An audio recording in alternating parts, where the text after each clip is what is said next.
Premièrement, nous devons être prêts. Prêts à agir, prêts à défendre et à soutenir l'Ukraine, et peu importe ce qui se passera, et peu importe la décision des Américains. Mais il est clair que nous devons être lucides sur le fait que l'Ukraine fait partie du continent européen.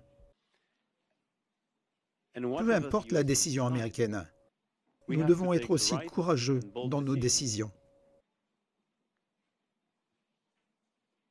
pour soutenir l'Ukraine et le peuple ukrainien.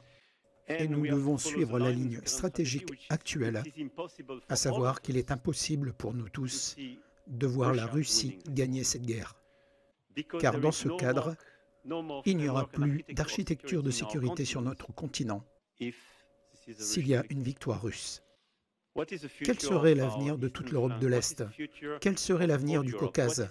Quel serait l'avenir de l'Asie centrale si, après une telle implication internationale, la victoire revenait à la Russie?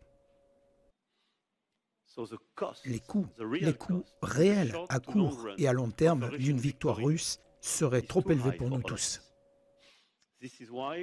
C'est pourquoi il est raisonnable de soutenir l'Ukraine au cours de cette année et pour les années à venir.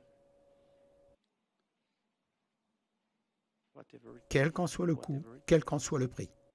Le soutien doit porter sur les armes et les munitions, des programmes de formation et de tout ce dont ils auront besoin pour résister à l'agression russe et se mettre, c'est-à-dire les Ukrainiens, en situation de négocier une paix durable.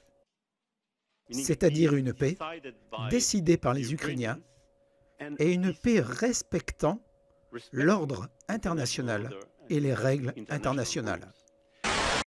Nous ne devrions donc pas reproduire cette approche.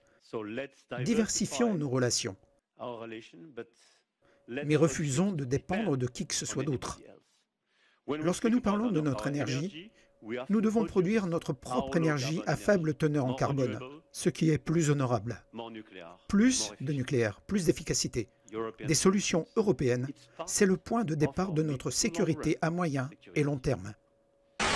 Et je m'exprime ici en tant que partenaire fidèle, disposant d'une puissante capacité militaire expéditionnaire, ainsi que d'armes nucléaires d'État, capables de défendre des intérêts vitaux de dimension européenne.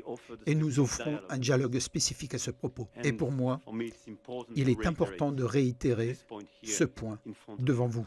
Merci de rappeler que l'info n'est pas sur les réseaux sociaux.